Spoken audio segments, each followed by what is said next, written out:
à tous, bienvenue aux nouveaux et aux anciens. Je suis Grâce de la chaîne La Chine et nous. Ici, je vous parle de ce dont nous vivons en Chine. Et il n'y a pas très longtemps, j'ai commencé à faire des cours de langue chinoise pour aider certaines personnes qui sont dans le besoin. Si vous n'êtes pas encore abonné à ma chaîne, je vais vous demander de bien vouloir le faire, de partager, commenter et pourquoi ne pas laisser vos sujets de discussion. Vous savez, généralement quand on a son bac ou bien sa licence, on a tendance à déranger les parents ou bien soi-même se dire que je ne continue pas mes études chez moi, je dois voyager, aller à l'étranger. Et cela nécessite la connaissance de certaines choses. Si vous voulez par exemple avoir une bourse et si vous voulez venir par vos propres frais, cela nécessite la préparation d'une somme conséquente pour pouvoir venir étudier à l'étranger, en Chine ou n'importe où. C'est ainsi que certaines personnes, après avoir obtenu le baccalauréat, n'accepteront pas d'étudier dans leur pays et vont déranger les parents pour qu'elles voyagent à l'étranger et poursuivent les études, ou bien d'elles-mêmes vont contribuer à l'obtention des lettres d'admission pour pouvoir venir étudier à l'étranger. En amont, nous aurons tendance à demander aux parents de nous aider afin de poursuivre les études ailleurs. Et certaines personnes auront à choisir la Chine.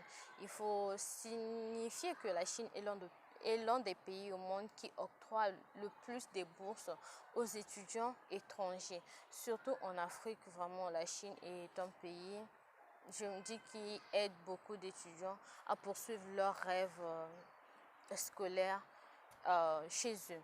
On est l'un. Qu'est-ce que c'est? À mon avis, une bourse scolaire, elle est censée être... c'est le fait plutôt de poursuivre ses études ou bien d'étudier sans pourtant rien payer. Ça, c'est la première définition que je donnerai à la bourse.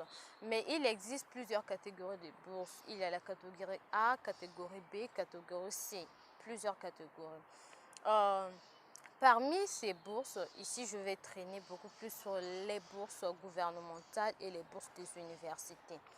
Dans les bourses gouvernementales, cette bourse est appelée Bilateral Program.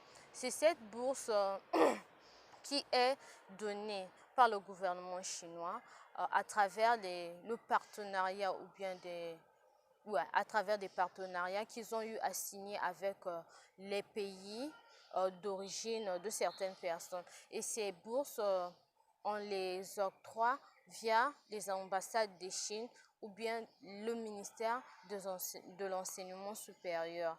Cette bourse entre en catégorie A. Cette bourse qui est communément appelée CSC, la bourse de CSC. I think ça doit être China Scholarship Council. Ouais, c'est ça, China Scholarship Council. C'est une bourse complètement gratuite, commencée par la scolarité et aux frais de logement. Et c'est une bourse qui donne une somme donnée à l'étudiant chaque mois selon son niveau. La licence a une somme de 2500. Il y a 2500 yuan, le master c'est 3000 yuan, le PhD, doctorat c'est 3500 yuan. Avoir cette bourse, généralement, il faut remplir les critères suivants. Il faut avoir des bonnes notes, oui, parce que pour que l'ambassade ou bien le ministère te sélectionne, tu dois avoir des bonnes notes.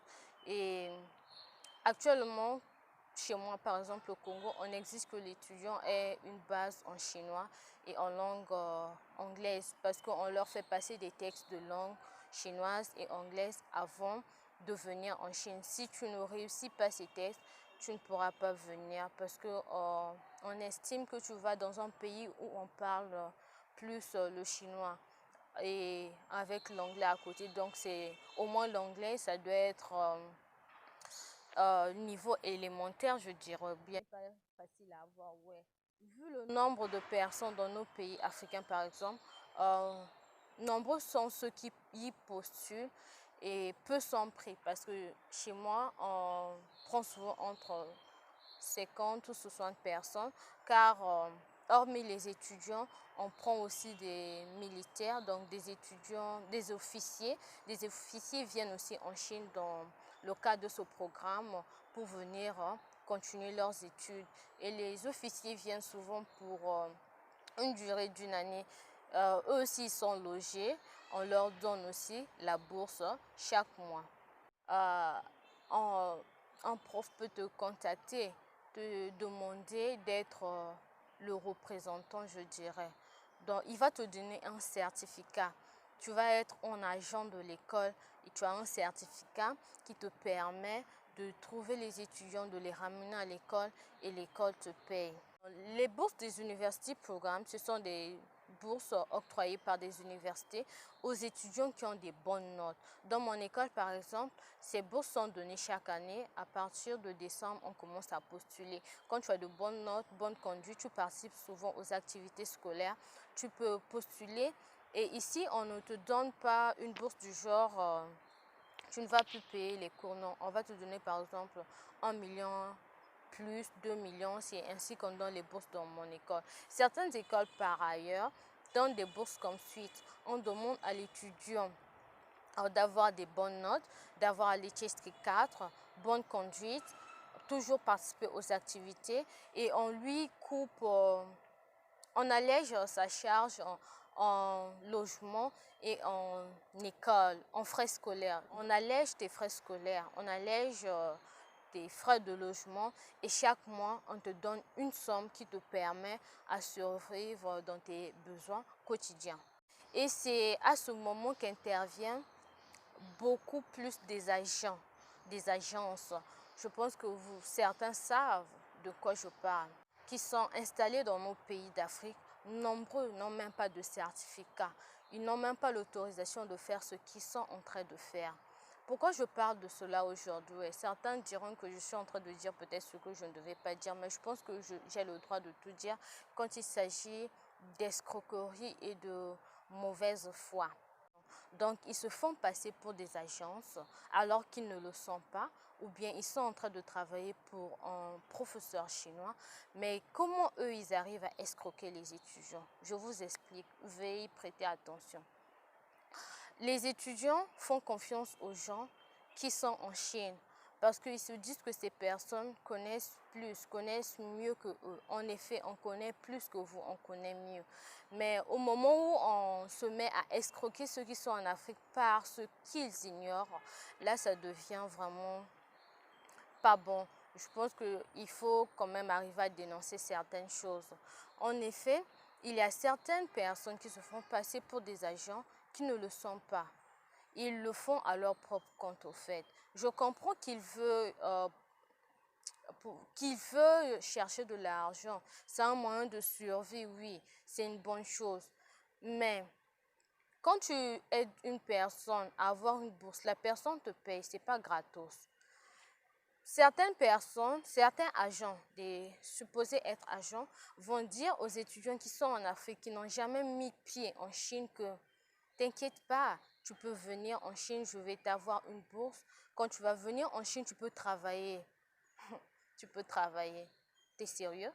Travailler. En quoi faisons? Écoutez bien, on va proposer à l'étudiant d'être serveur dans une boîte de nuit. Sérieux, chose que moi, je ne peux jamais faire.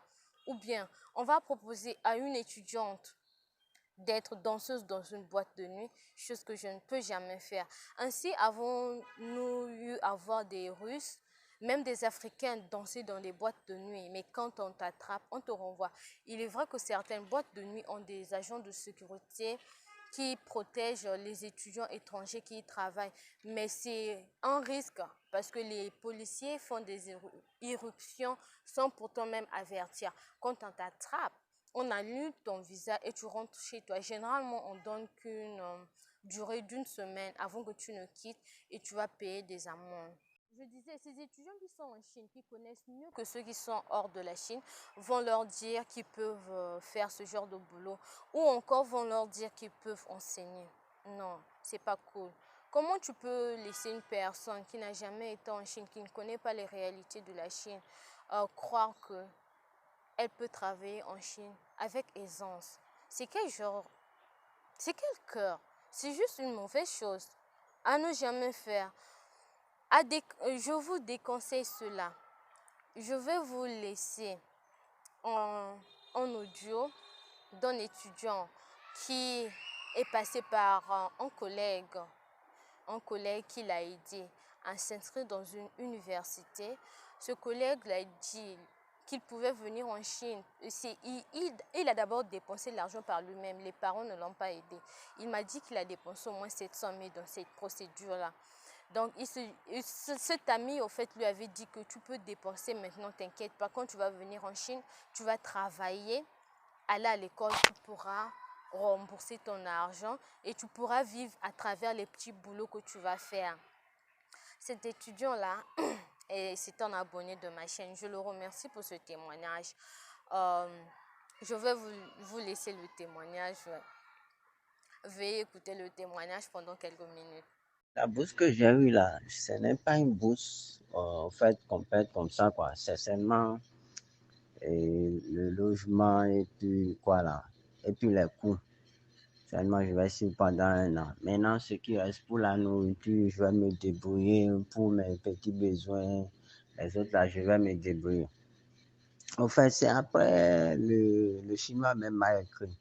Le Chinois de l'agence même m'a écrit après que ma bourse a été acceptée. Il m'a dit que c'est lui, Brie Johnson. Je peux t'envoyer son numéro. C'est lui qui m'a écrit après. Maintenant, le Chinois m'a dit qu'il a pris $600 pour faire le truc. Le gars m'avait dit $800 au début. Et puis j'ai accepté. Après, maintenant, il me dit $1000. Maintenant, il a gagné près de $400 sur moi. Le Chinois l'a encore donné $100. Donc, ça fait au total $500 lui seul. Donc, tu vois un peu. Et en plus, il ne m'avait pas dit les trucs au clair, quoi. Il me disait qu'en Chine, il y avait de boulot. Que lui, quand il est venu en Chine, 1 mois après, ou bien 2 mois après, il a commencé par travailler. Que bon, il enseignait l'anglais. Il m'a dit qu'il enseignait l'anglais, quoi. Tu vois, là. Il a commencé par enseigner l'anglais, et puis enseigner l'anglais, je peux y travailler dans des bars. Il m'a dit des trucs pas possibles, qui n'ont pas de sens. C'est après toi, tu m'as dit qu'on ne peut pas travailler, que la police va m'arrêter.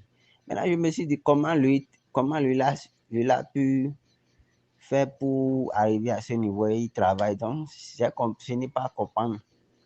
Il y a aussi Kani Yannick, un Congolais comme toi, qui m'a dit qu'on ne travaille pas. Mais il y a des circuits que si moi j'arrivais là-bas, il allait me brancher. Là, je pouvais enseigner l'anglais dans des endroits.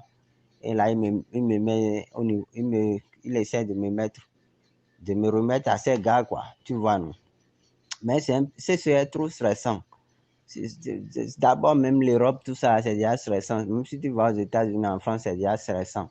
Tu peux travailler, là-bas maintenant, tu peux travailler dans un restaurant, dans des endroits. Maintenant, ici, maintenant, tu ne peux pas faire ces gens de trucs. C'est les Chinois qui occupent tous ces postes. Maintenant, tu dois fuir. En tant qu'étranger, travailler dans des cachets. C'est ça, tout ça là qui me fait peur. Moi, je dis, si on m'avait expliqué le truc comme ça au début, j'ai les business, j'aime, et les affaires. Je ne refuse pas. Maintenant, combien de personnes vont me commander les colis? Dans mon pays, au Bénin, ici, c'est le problème, ça.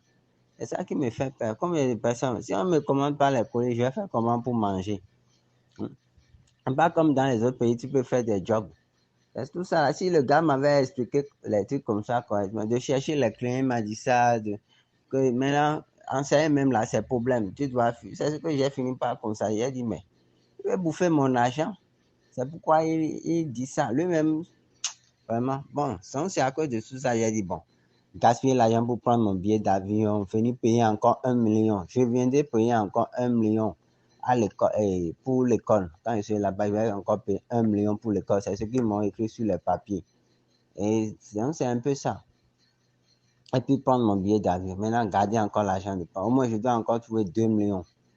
Tu vois, voir 2 millions et quelques, 2 millions 500 avant de venir encore. Cet étudiant, selon son agent, il était censé venir en Chine, étudier et travailler au même moment. Les petits boulots qu'il aurait eu à faire l'auraient permis à se nourrir, à se loger, à se vêtir.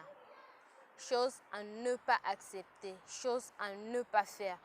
Certaines personnes, je ne sais pas si c'est par orgueil ou bien, je sais comment dire, vont se mettre à dire à des collègues, non, moi je vais voyager, je vais aller en Chine étudier, c'est comme un luxe pour eux. À mon avis, ça ne devrait pas être un luxe. Parce que vous ne savez pas comment se passent les études en Chine. Ouais, je prenais mon temps pour mieux vous expliquer comment se passent les études ici. Étudier en Chine demande un moral de béton. Comme le disait une collègue de la RDC, si tu as fini tes études en Chine et tu as eu ton diplôme, tu es rentré chez toi sain et sauf, ça veut dire que tu peux étudier n'importe où au monde. Tu vas réussir. Parce que étudier en Chine, c'est comme aller en guerre sans armes. À certains moments, oui. Toujours faire attention au type d'agent que vous contactez, au type de personne dont vous au type de personne plutôt à qui vous faites confiance, ouais, au type de personnes qui vous font croire des choses qui ne sont pas correctes, de vous-même essayer de chercher, avoir des informations qu'il faut. Parce qu'il ne faut pas venir dans un pays et faire des choses qu'on n'est pas censé faire. Cela vraiment va juste entraîner votre chute. Je vais vous faire écouter un autre audio d'un notre étudiant qui lui est déjà en Chine. Lui aussi, il était passé par une agence. Maintenant, pour la deuxième fois, toujours sous-informé, nous avons cherché une agence à Pointe-Noire. Nous avons cherché une agence à Pointe-Noire et nous sommes rendus là-bas. L'agence nous a promis que non, vous aurez une bourse totale. Donc vous payez les frais. Je ne connais pas les montants qu'ils ont payé les parents, mais en ce que je sache, il m'avait dit qu'on l'avait donné 3 millions. Bon, 3 millions je pense. Il a dit que je vais avoir une bourse totale. Dès arriver en Chine, là-bas, vous aurez une bourse totale que vous allez payer rien. Les parents aussi ont mis confiance, ils ont donné l'argent. Nous sommes... après, on était à la veille, la dame nous dit que non, que l'école là où elle avait fait l'inscription, c'était pas bon. Donc, ça n'avait pas marché pour la bourse parce qu'il y avait l'histoire des Bolans. Donc, les écoles n'acceptaient plus les Noirs. Donc, il fallait qu'on puisse changer l'école. Il a promis aux parents qu'on puisse payer, qu'il a trouvé l'autre école. Donc, ils doivent payer cette année-là. L'argent qu'on avait donné, les 3 millions de la part, donc ils doivent payer cette année. Non, voilà, ils doivent payer l'année qu'on allait commencer, l'année 2018 là. Et puis l'année 2019, on allait changer l'école. Donc, on allait seulement venir pour faire la langue. Nous sommes partis. Avant nous puissions arriver, les parents s'y ont donné. Nous ont remis l'argent. Nous sommes arrivés à l'école et tout. Nous avons payé l'année. Nous avons payé l'année telle que les parents nous ont remis l'argent. Maintenant, arrivé avant la fin de l'année, on commençait déjà à comprendre la réalité de la Chine, comment ça se passe, que les bourses, souvent, c'est en mars et en septembre. Donc, avant mars, nous, on commençait à faire appel chez la dame. Mais c'est comment? Elle nous disait, oh, attendez, je vais vous chercher une bourse. Je vais vous chercher une bourse totale. Jusqu'à, elle n'a pas pu. Elle m'a appelé, oh non, moi, l'école là où j'allais vous inscrire, ça n'a pas pu marcher. Donc, je serais sûrement contraire de vous remettre votre argent. Moi, j'ai appelé les parents. Comme les parents ils comptent trop aux agences et ils sont sous-informés, on a appelé les parents. Les parents ont dit, oh non, on va la parler, on va aller saisir même les trucs chez elle là-bas. Mais je ne sais pas, la dame a causé avec les parents comment. Du coup, nous sommes arrivés que la dame nous a plus, on s'est entendu avec les parents qu'ils puissent nous remettre l'argent, mais la dame nous a plus remis tel que les 3 millions étaient censés, mais nous a seulement remis 1 million.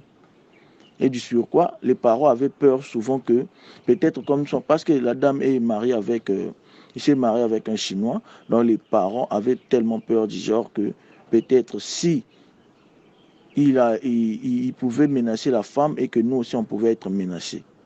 Donc, c'était un peu ça l'expérience que nous avions vécue. Merci.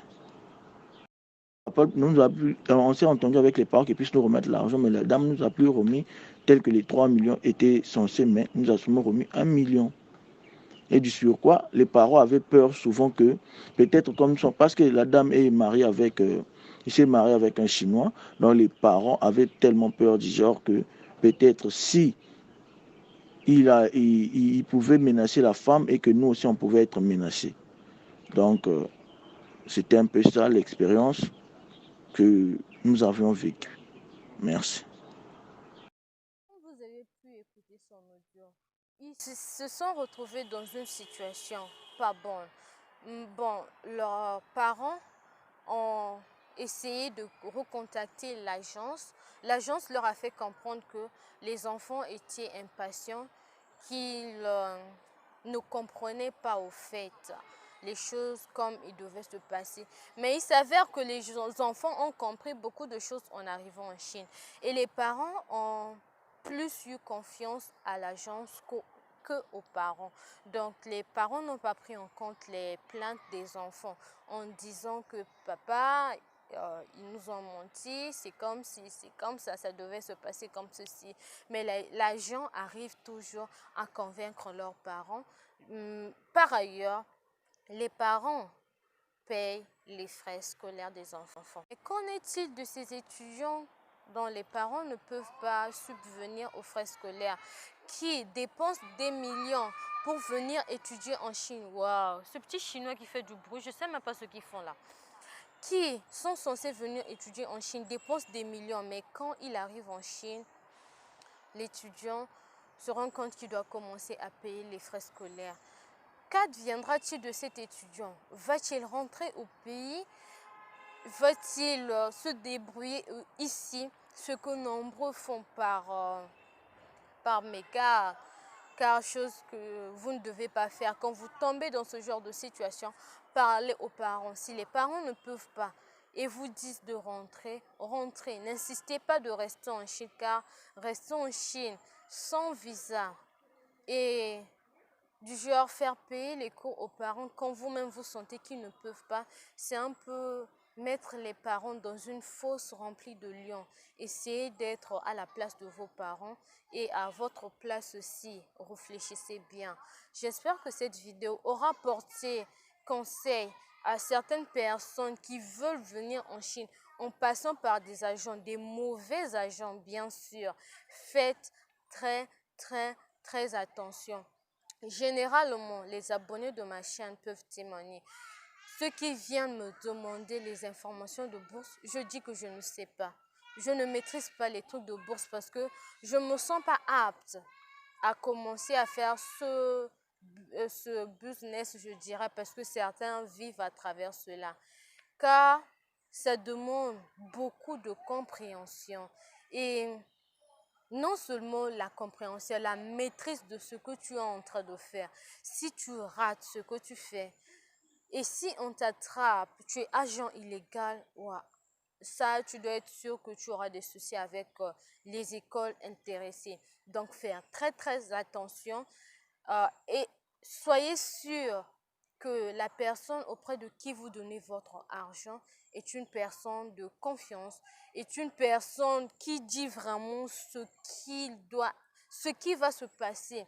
Si la personne vous dit que vous avez une bourse, ça doit être signifié sur le papier que vous avez reçu. Un document quelconque qui signale que vous avez une bourse. Que la personne essaie d'être véridique. Là, je parle maintenant aux agents. Soyez véridique envers vos clients. Ne les mettez pas dans une fosse remplie de lions. Parce que quand vous bouffez son argent, vous le laissez venir étudier dans des écoles censées être gratuites. Mais ils se mettent à payer les frais. Vous portez un fardeau. C'est un poids au fait. La personne va se mettre à prier. La personne va se mettre à pleurer peut-être. Vous ne savez pas comment la personne va commencer à vivre en Chine. C'est, comme on le dit, le karma. Ça va finir par vous rattraper. Donc, faites très attention. J'espère que la vidéo a aidé certaines personnes qui s'interrogeaient sur ce point. Sachez que les bourses en Chine, au départ, sont gratuites. Les personnes qui viennent vers vous, vous demander de l'argent, le font parce qu'ils jugent ils jugent être aptes ou bien avoir le droit de faire payer ce service. Oui, ils sont libres de le faire parce que c'est leur temps qu'ils prennent. C'est du temps et ce sont des risques aussi. Donc, ils sont libres de vous faire payer n'importe quelle somme dont ils ont besoin. Mais quand ils vous font payer ces sommes, ce que moi je réclame, c'est juste que à ces sommes ne doivent plus s'ajouter d'autres sommes que vous aurez à payer aussitôt en Chine. Je vous dis à très bientôt. Portez-vous bien. Sortez toujours avec votre masque. Moi, je n'ai pas mon masque parce que je suis pas loin de l'école. Et on se dit à bientôt. Bye bye.